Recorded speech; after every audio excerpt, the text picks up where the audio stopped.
Hello friends, मैं are के Verma welcome करता हूं आपका मदर इंडिया लॉ क्लासेस में। एलएलबी फाइनल ईयर के जो स्टूडेंट्स हैं उनके लिए जो इम्पोर्टेंट क्वेश्चंस हैं अकॉर्डिंग टू दिस सिलेबस वो हम डिस्कस कर रहे हैं। आज हम बच्चों बात करते हैं जो 8th पेपर है हमारा लैंड लॉ का, उसके इम्पॉर्टेंट टॉपिक्स क्या हैं, यूनिट वाइज बात करेंगे। सिलेबस समझने से पहले इम्पॉर्टेंट टॉपिक्स आपको बताऊं, उससे पहले मैं ये आपको क्लियर करूं कि जो राजस्थान टेनेंसी एक्ट है, जो एक बेस है राजस्थान लैंड लॉज का, उसके रिगार्डिंग 2 वीडियोस जो है वो मैं ऑलरेडी पोस्ट कर चुका हूं।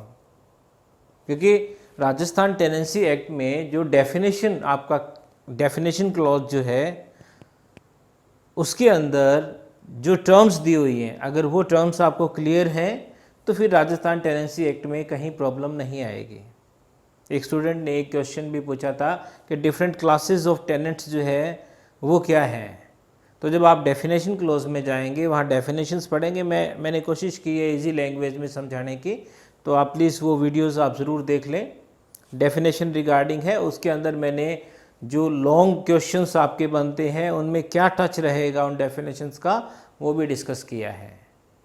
तो वहाँ पे जो क्लासेस आपके टेनेंट्स की दी हुई है, भाई खातेदार है, गैर खातेदार है, खुद कास्ट है, शिकमी है, वो सारी मैंने एक्सप्लेन की हुई है।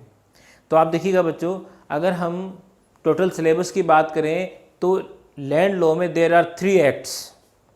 पहला है आपका राजस्थान टेनेंसी एक्ट 1955 का, जो हमारी फर्स्ट और सेकंड यूनिट दोनों कवर करता है। इसका मतलब ये हुआ कि राजस्थान टेनेंसी एक्ट में से 2 मार्क्स के 2 क्वेश्चन, 2 और 2 4 क्वेश्चन आपको मिलेंगे 2 मार्क्स के। ठीक है। उसके बाद में अगर हम 7 मार्क्स की बात करें तो 2 क्वेश्चन आपको 7 मार्क्स के मिलेंगे, और अगर हम 15 मार्क्स की बात करें तो 2 क्वेश्चन आपको 15 मार्क्स के भी मिलेंगे। तो एक अच्छा पार्ट है आपका टेनेंसी एक्ट का, 2 यूनिट आपकी कवर होगी। उसके बाद में राजस्थान लैंड रेवेन्यू एक्ट 1956 का है, ये भी आपके 2 यूनिट जो है वो कवर करेगा। और 5th यूनिट जो है उसमें अकेला राजस्थान रेंट कंट्रोल एक्ट 2001 है। तो यहाँ पे फिर मैं उसी बात को रिपीट करूँगा जो मैंने अपनी वीडियोस में की थी कि पंजाब या हरियाणा के जो बच्चे हैं उनको यही लगता है कि ये राजस्थान का लॉ है, हमारे किसी काम का नहीं है, और इसी वजह से वो इसको इंटरेस्ट लेके नहीं पढ़ते। और यही रीज़न रहता है कि इस सब्जेक्ट में कंपैरेटिवली मार्क्स कम आते हैं। लेकिन बच्चों, यहाँ पे आप इस बात को माइंड में बिठा लीजिएगा कि खाली नाम राजस्थान का लिखने से ये कोई ऐसा लॉ नहीं हो गया जो आपके कभी काम नहीं आएगा। बेसिक कंसेप्ट्स जो हैं वो आप कहीं चले जाएं, आपने अगर कोई प्रॉपर्टी लीज पे ली है तो क्या आपके राइट्स होंगे, और जिसने प्रॉपर्टी लीज पे दी है उसके क्या राइट्स होंगे, तहसीलदार क्या है, ये सब बातें जो हैं, पटवारी, तहसीलदार, ये सारी की सारी बातें, म्यूटेशन, आपके यहाँ इंतकाल, नामांतरण होता है, तो वो सारी की सारी चीज़ें जो पंजाब में हैं वो यहाँ पे भी हैं। प्रोसीजरल एस्पेक्ट्स में थोड़ा चेंज आ जाता है, बेसिक कंसेप्ट जो है वो बिल्कुल सेम रहती है। तो आप इसको थोड़ा इंटरेस्ट लेके पढ़िएगा और अच्छे मार्क्स लीजिएगा इसमें। अगर हम सब्जेक्ट में यूनिट वाइज बात करें तो आप देखिएगा जो हमारी फर्स्ट यूनिट है उसके अंदर जो राजस्थान टेनेंसी एक्ट है हमारा, इसके अंदर जो क्वेश्चंस बनेंगे फर्स्ट यूनिट के अंदर देखिएगा क्लासेस ऑफ टेनेंट्स हैं। एक बात मैं और बच्चों आपको क्लियर करूं कि इसको आप सेक्शन वाइज पढ़िएगा तो थोड़ा सा इजीली याद हो जाएगा। इसका बेयर एक्ट अगर आपको अवेलेबल हो जाता है तो आपको किसी दूसरी चीज़ की आवश्यकता नहीं पड़ेगी। कोई नोट्स या कोई सीरीज़ वगैरह पढ़ने की मुझे नहीं लगता कि आपको ज़रूरत पड़ेगी अगर आप सेक्शन वाइज इसको याद करते हैं। तो सेक्शन 14, 15 और 17 में क्लासेस ऑफ टेनेंट्स दिया हुआ है, जो मैंने अभी आपको बताया। अभी खातेदार है, गैर खातेदार है, खुद कास्ट है, शिकमी है, ये जो आपके टेनेंट्स हैं वो क्लासेस यहाँ समझाई हुई है।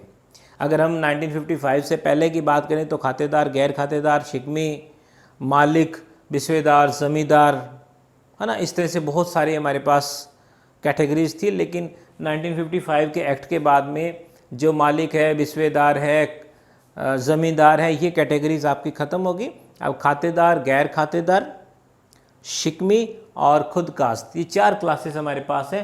प्राइमरी राइट्स भी, अगर आपको प्रॉपर्टी कोई मान लो कोई ज़मीन का टुकड़ा आपको अलॉट हो गया है तो वहीं आसपास में घर बनाने की आपको राइट है, या उसी जो फॉर्म आपको मिला है, जो खेत आपको मिला है उसके अंदर आप कोई ड्वेलिंग हाउस क्रिएट कर सकते हैं। पट्टा इशू करवाने का आपका राइट है, पट्टे को रजिस्टर करवाने का आपका राइट है। ये कुछ प्राइमरी राइट्स हैं टेनेंट्स के जो हमें सेक्शन 31 टू 37 में दिए हुए हैं। उसके बाद में फिर अबॉर्डनमेंट, एक्सटिंक्शन एंड सरेंडर, एक इकट्ठा क्वेश्चन आता है, या तो इसमें से 2 मार्क्स का क्वेश्चन अलग अलग पूछ लेंगे, या कोई एक कंसेप्ट जो है वो 7 मार्क्स के भी पूछ सकते हैं। लेकिन अबॉर्डनमेंट, एक्सटिंक्शन और सरेंडर पे एक 15 मार्क्स का क्वेश्चन हमें मिल सकता है। भाई कोई प्रॉपर्टी मुझे अलॉट हुई, लेकिन मैं उस प्रॉपर्टी को पिछले 6 सालों से मैंने संभाला ही नहीं, मैं कहीं चला गया, ना मैंने उस प्रॉपर्टी को आगे किसी को केयर टेकिंग के लिए दी, और ना मैं गवर्नमेंट के साथ कोई कम्युनिकेशन कर रहा हूँ, तो ऐसी सिचुएशन में ये मान लिया जाएगा कि मैंने उस प्रॉपर्टी को अबंडन कर दिया है। तो ऐसी सिचुएशन में वो प्रॉपर्टी किसी दूसरे को अलॉट हो सकती है। और अगर मान लीजिए कि मुझे कोई प्रॉपर्टी अलॉट हुई है, लेकिन मैं उसका जो भी रेवेन्यू मुझे पे करना है वो मैं पे नहीं कर पा रहा हूँ, या ऐसा कोई मैंने मतलब मुझे ट्रांसफ़र हुई है और इन बिटवीन मैं किसी और को ट्रांसफ़र कर देता हूँ बिना गवर्नमेंट की परमिशन के, या जहाँ वो प्रॉपर्टी ट्रांसफरेबल नहीं है फिर भी करता हूँ, तो एक्सटिंक्शन, मुझसे वो प्रॉपर्टी ली भी जा सकती है। अब मान लीजिए कि मेरे को प्रॉपर्टी अलॉट हो गई है, लेकिन मैं उसकी बाकी जो इंस्टॉलमेंट्स है वो पे नहीं कर पा रहा हूँ, तो ऐसी सिचुएशन के अंदर मैं खुद चल के भी उस प्रॉपर्टी को सरेंडर कर सकता हूं गवर्नमेंट को, कोई भी रीजन हो। तो वो आपका सेक्शन 38 टू 87 सेक्शंस काफ़ी है, लेकिन आपको सारे सेक्शंस या लर्न करने की ज़रूरत नहीं है। आप अबॉर्डनमेंट, एक्सटिंक्शन और सरेंडर के मीनिंग जो क्लियर कर रहे हैं सिर्फ उन्हीं सेक्शंस को आप देख लें। उसके बाद में इम्प्रूवमेंट है, जो मैंने आपको डेफिनेशन समझाई है वीडियोस के अंदर, जो पहले जो वीडियोस पोस्ट किए उसमें मैंने इम्प्रूवमेंट ऑलरेडी समझाया हुआ है। तो यहाँ पे देखिएगा 65 से लेके 78 तक आपके सेक्शंस हैं। भाई आपको जो प्रॉपर्टी अलॉट हुई है या जो प्रॉपर्टी आपके पास अब लीज पे है, एग्रीकल्चर लैंड की बात हो रही है, अगर आप ऐसा कोई काम करते हैं जिसकी वजह से उसकी वैल्यू बढ़ रही है, जैसे आपने फेंसिंग कर दी, ट्यूबवेल लगवा दिया, ऐसा अगर कोई काम आप कर रहे हैं तो दैट इज़ कॉल्ड इम्प्रूवमेंट। तो ऐसी सिचुएशन में कल को अगर आप वो प्रॉपर्टी छोड़ते हैं, सरेंडर करते हैं, अदरवाइज़ अगर ऐसी कोई सिचुएशन होती है तो उस इम्प्रूवमेंट के बदले में गवर्नमेंट आपको कंपनसेशन पे करेगी। Ejectment of tenants plus remedies, जैसे मान लीजिए कि आपको प्रॉपर्टी अलॉट हुई है और किसी वजह से गवर्नमेंट जो है वो आपको उस प्रॉपर्टी से बेदखल कर रही है, यानी कि उस प्रॉपर्टी से आपको निकाल रही है, इजेक्ट कर रही है, आप टेनेंट है, तो वो क्या क्या ग्राउंड्स हो सकते हैं, और अगर आपको अनलॉफुली इजेक्ट किया गया है तो आपके पास क्या क्या रेमेडीज़ है, सेक्शन 169 से लेके 182 तक आपका कवर हो जाएगा। उसके बाद में जुरिस्डिक्शन ऑफ कोर्ट्स, जो रेवेन्यू कोर्ट्स इस्टेब्लिश किए गए हैं उनको क्या पावर्स दी गई है, उनका क्या जुरिस्डिक्शन है, ये आपका सेक्शन 216 से लेके 221 तक है। उसके बाद में अपील, रिव्यू, रिवीजन, रेफरेंस, ये आपका अपील, रिव्यू, रिवीजन, रेफरेंस, ये कुछ ऐसे टॉपिक्स हैं जो आपको सीपीसी में भी मिलेंगे, सीआरपीसी में भी मिलेंगे, राजस्थान टेनेंसी एक्ट में भी मिलेंगे और राजस्थान लैंड रेवेन्यू एक्ट में भी मिलेंगे। तो बेसिक कंसेप्ट क्या है बच्चों, आप अगर मान लीजिए कोई लोअर कोर्ट जो है वो जजमेंट देता है तो आप उससे हायर कोर्ट में अपील करते हैं, सीधी सी बात है। और अगर अपन बात करें रिव्यू की, तो जिस कोर्ट ने कोई जजमेंट दिया है, कोई स्टेटमेंट दिया है, तो वो उसी को दोबारा चेक कर रहे हैं कि वो सही था कि गलत था, तो एक तरह का रिव्यू हो गया। हायर कोर्ट या जो हायर अथॉरिटी है वो क्या करती है, वो देखती है भी जो लोअर कोर्ट है या उसने कोई ऐसा कोई जजमेंट दिया है या ऐसा कोई स्टेटमेंट दिया है जिसको एक बार दोबारा रिवाइज करने की ज़रूरत है, तो उसको अपने पास रिकॉर्ड मंगवा लेती है, वो रिवीजन है। अगर अपन कोर्ट्स की बात करें, सीपीसी, सीआरपीसी में जब हम कोर्ट्स की बात करते हैं तो रिवीजन की पार्ट जो है हमेशा हाई कोर्ट के पास होती है, हाई कोर्ट मंगवा लेते हैं। इस तरह से रेफरेंस है भाई, जो हमारी हायर अथॉरिटी है, चाहे हम कोर्ट की बात करें, चाहे हम ट्रिब्यूनल की बात करें, हायर अथॉरिटी है तो उससे पूछने के लिए कई बार हम मैटर रेफर भी कर देते हैं, तो वो आपका रेफरेंस में। तो एक बड़ी कॉमन सी चीज़ें हैं आपकी सेक्शन 222 से लेके 232। तो आप देखिएगा अगर हम फर्स्ट और सेकंड दोनों यूनिट्स की बात करें तो आपके पास फर्स्ट यूनिट में 1, 2, 3, 4 एंड 5 5 क्वेश्चंस आपके फर्स्ट यूनिट में हैं और सेकंड यूनिट में 1 2 3 ओनली 3 क्वेश्चंस आपके पास हैं। अब आप कहोगे कि सर इसमें भी आप हमें बताइए, ये तो सिलेबस डिस्कस कर रहे हैं, इसमें क्या इंपॉर्टेंट टॉपिक्स हैं जिनसे हमारा रिस्क कवर हो सकता है। तो देखिए बच्चों, अगर हम बात करें यूनिट फर्स्ट की, तो यूनिट फर्स्ट के अंदर classes of tenants plus primary rights, ये क्वेश्चन हमेशा मिक्स आता है। तो इस क्वेश्चन को अगर आप अच्छे से कर लेते हैं तो मुझे नहीं लगता कि किसी तरह की कोई गड़बड़ हो सकती है। आपको कहीं ना कहीं किसी न किसी फॉर्म में ये क्वेश्चन मिलना चाहिए, ठीक है। उसके बाद में आप देखिएगा अबandonment सरेंडर वाला अगर आप कर लेते हैं तो 2 मार्क्स में या 7 मार्क्स में कहीं आपको मिल सकता है। तो मेरे हिसाब से classes of tenants plus primary rights वाला टॉपिक आप अच्छे से करके जाइएगा। सेकेंड यूनिट के अंदर अगर हम बात करें तो ज्यूरिसडिक्शन ऑफ कोर्ट्स पे जनरली जो है वो क्वेश्चन इसलिए नहीं पूछते क्योंकि आगे जो लैंड रेवेन्यू एक्ट है आपका, उसके अंदर जो रेवेन्यू बोर्ड है उसके अंदर जो एक हायरार्की बताई हुई है, कहीं ना कहीं वो चीज़ इससे रेलेवेंट है, तो इसलिए ये क्वेश्चन आपको यहाँ कवर करना है। तो अगर हम सेकेंड यूनिट की बात करें तो यहाँ पे अपील रिव्यू रिवीजन रेफरेंस का जो क्वेश्चन है वो हमारे लिए बहुत इंपॉर्टेंट है। और 7 मार्क्स के अंदर बात करें तो इजेक्टमेंट ऑफ टेनेंट्स जो है वो हमसे पूछा जा सकता है कि किन ग्राउंड्स पे जो है वो इजेक्ट किया जा सकता है। तो सेकंड यूनिट में आप अपील रिव्यू रेफरेंस रिवीजन का जो क्वेश्चन है इसको अच्छे से करके जाएं। और फिर अगर हम बात करें राजस्थान लैंड रेवेन्यू एक्ट जो आपकी थर्ड और फोर्थ 2 यूनिट कवर करेगा, इसके अंदर अगर हम आए तो बोर्ड ऑफ रेवेन्यू, राजस्थान में जो बोर्ड ऑफ रेवेन्यू है वो आपका अजमेर में है। और उसके बाद में रेवेन्यू कोर्ट्स, तो यहाँ पे कोर्ट का मतलब आपका सिविल कोर्ट से नहीं है, कोर्ट का मतलब यहाँ रेवेन्यू कोर्ट से है। तो जैसे तहसीलदार है, उसके ऊपर नायब तहसीलदार है, फिर रजिस्ट्रार, सब रजिस्ट्रार है, फिर रजिस्ट्रार है ना, फिर आपके एडीएम है, फिर आपके कलेक्टर हैं, फिर उसके बाद में डायरेक्टर, कमिश्नर, यूँ बोर्ड तक अपन चले जाएंगे। एक हायरार्की आपको बहुत अच्छे से समझाई हुई है। तो आपका बोर्ड ऑफ रेवेन्यू 4 to 14 आपके सेक्शंस कवर करेगा। और ये जो क्लासेस ऑफ कोर्ट्स दी हुई है रेवेन्यू कोर्ट्स, ये आपकी 15 to 36 में है। तो आप बेयर एक्ट ले लीजिएगा और बेयर एक्ट के हिसाब से अगर आप पढ़ेंगे तो आपको बहुत इजीली याद हो जाएगा और सीक्वेंस में याद हो जाएगा। उसके बाद में अपील, रेफरेंस, रिवीजन, रिव्यू। तो जैसे मान लीजिए कि कोई तहसीलदार साहब हैं, उन्होंने कोई जजमेंट दे दिया, भाई उन्होंने कोई मैटर सॉर्ट आउट कर दिया। अब अगर आप उसके अगेंस्ट अपील करना चाहते हैं तो आप अपील कर सकते हैं, भाई कलेक्टर जो है वो उनसे ऊपर आप अपील कर सकते हैं। और अगर मान लीजिए कि कलेक्टर साहब को पता लगता है कि तहसीलदार ने कुछ गड़बड़ की है तो ऐसी सिचुएशन में वो उनसे रिकॉर्ड मंगवा सकते हैं। वो कह सकते हैं कि ये मामला हमें रेफ़र करो, तो फिर वो मामला आपका रेफरेंस में चला जाएगा 82 में। फिर इसी तरह से अगर मान लीजिए अभी तहसीलदार साहब ने कोई जजमेंट दिया नहीं है या कलेक्टर ने जजमेंट दिया नहीं है, ऊपर जो अथॉरिटी है वो क्या करती है, अपने पास बुला के उस चीज़ को रिवाइज कर लेती है। तो बस यहाँ पे यही ध्यान में रखना होता है कि रेफरेंस के अंदर जजमेंट हो चुका है, एक तरह से मतलब मैटर सॉर्ट आउट हो चुका है, ऊपर वाली अथॉरिटी उसको मंगवा रही है और यहाँ पे अभी मामला ड्यू है, इन बिटवीन जो है उसको ऊपर मंगवा लिया जाता है। रिव्यू है, जिसने चाहे राज्य सरकार हो चाहे बोर्ड हो, अगर उन्होंने कोई स्टेटमेंट दिया है, कोई ऑर्डर दिया है तो उसी को वो दोबारा एक बार चेक करें, दैट इज़ कॉल्ड रिव्यू। तो 74 से लेके 87 तक के आपके सेक्शंस इसमें कवर होंगे। ये उसके बाद में सर्वे एंड रिकॉर्ड ऑपरेशंस है, ये शॉर्ट क्वेश्चंस काफ़ी इसमें से बनेंगे। ये सेक्शंस हैं आपके 106 से लेके 109 तक। उसके बाद में आपका म्यूटेशन है, जिसको अपन नामांतरण बोलते हैं, कहीं इसको इंतकाल भी कहा जाता है। भाई एक आदमी अगर कोई प्रॉपर्टी किसी दूसरे को सेल कर देता है तो दूसरे के नाम प्रॉपर्टी कैसे चढ़ेगी, किसी आदमी की डेथ हो जाती है, उसकी प्रॉपर्टी उसके लीगल एयर्स को कैसे उनके नाम होगी, वो म्यूटेशन की प्रोसेस है आपके यहाँ पे, ठीक है। इसका सेक्शन है 122 से लेके 137 तक। फिर है आपके पास सेटलमेंट, जैसे रेवेन्यू कम लग गया, ज़्यादा लग गया, एक सेटलमेंट ऑफिसर होता है, वो किस हिसाब से कार्रवाई करेगा, सेक्शन 142 से लेके 146। तो बच्चों अगर हम बात करें थर्ड और फोर्थ यूनिट में, तो आप देखिएगा थर्ड यूनिट में 1, 1, 2, 3 एंड 4 हमारे पास ये 4 क्वेश्चंस हैं। और जो आपकी फोर्थ यूनिट है उसके अंदर 1 एंड 2 दो हमारे पास अच्छे टॉपिक हैं।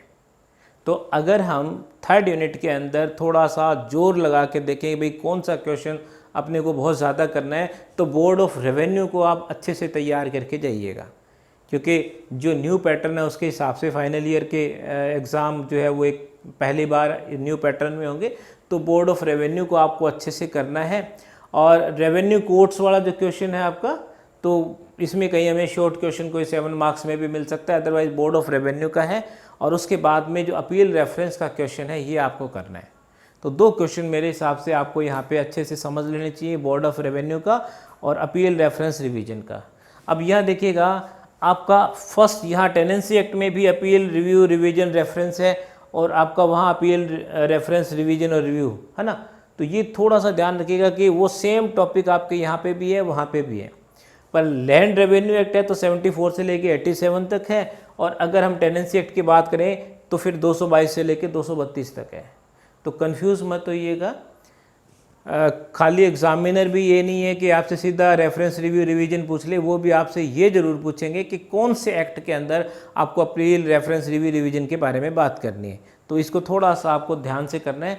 तो यहाँ पर आप देखिएगा बोर्ड ऑफ रेवेन्यू का आपको चैप्टर से करना है, अपील रेफरेंस रिवीजन वाला क्वेश्चन आपको अच्छे से करना है। और अगर हम बात करें 4th यूनिट के अंदर तो म्यूटेशन का जो क्वेश्चन है वो एक बहुत अच्छा क्वेश्चन है। पिछले सालों के अगर हम पेपर्स उठा के देखें, मतलब ओल्ड, क्योंकि पैटर्न चेंज हुआ है, सिलेबस तो चेंज हुआ ही नहीं, हमारा सिलेबस तो वही है। तो पिछले सालों के पेपर उठा के देखें तो म्यूटेशन का क्वेश्चन आपको मैक्सिमम टाइम मिलेगा। उसके बाद में आप आ जाइए 5th unit Rajasthan rent control act. भाई आज कोई मकान मैंने किराए पे लिया है, तो मैं तो किराएदार हूँ और मेरा जो मकान मालिक है लैंडलॉर्ड है, तो हमारे बीच में क्या रिलेशंस है उसके रिगार्डिंग है। तो इसमें देखिएगा एक क्वेश्चन तो आपका बनेगा determination and division of rent. भाई गवर्नमेंट जो है वो एक स्टैंडर्ड रेंट डिसाइड कर देती है, भाई एक रेंट डिसाइड कर लिया पार्टीज ने मिलके, गवर्नमेंट उसको रिवाइज कर रही है, या गवर्नमेंट आपको एक्ट के थ्रू बता रही है और पार्टीज उसको रिवाइज कर रही है। तो हर 5 साल बाद 10 साल बाद जो भी रिवीजन होता है उसके रिगार्डिंग आपका एक क्वेश्चन है।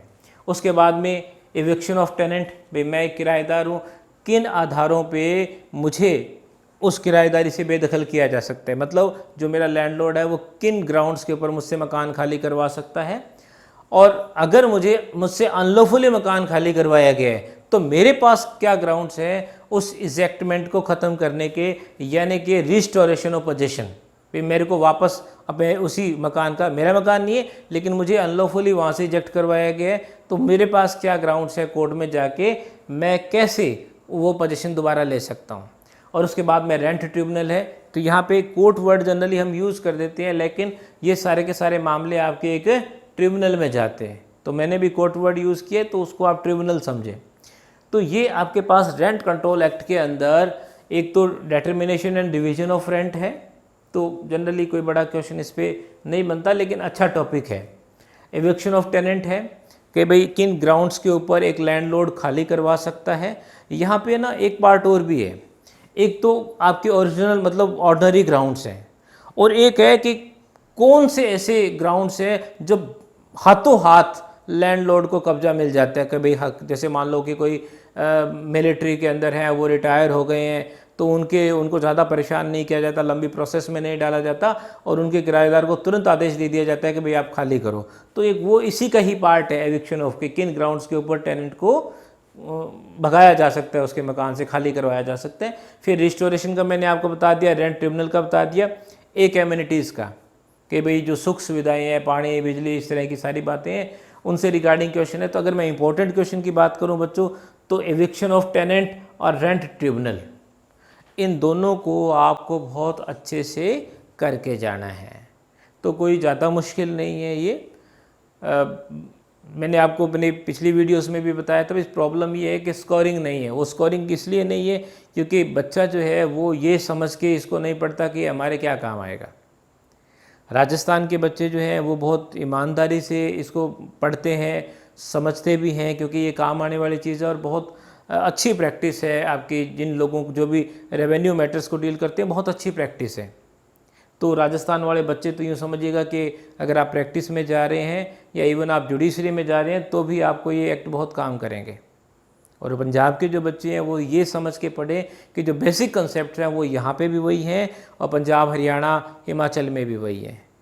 तो इंटरेस्ट लेके पढ़ेंगे तो समझ में आएगा। मैं कोशिश कर रहा हूँ 1 बाय 1, जैसे जैसे टाइम मिल पा रहा है, अब क्योंकि कॉलेजेस भी स्टार्ट हो गए हैं, इधर टेम्परेचर जो है वो बहुत हाई है, तो थोड़ा टाइम इसी हिसाब से मिल पा रहा है। तो प्लीज़ आप इसको आराम से पढ़िएगा, कोई डाउट हो तो मैं आरपी वर्मा आपकी हेल्प करने के लिए हमेशा रेडी रहूँगा। Thank you students, thank you very much.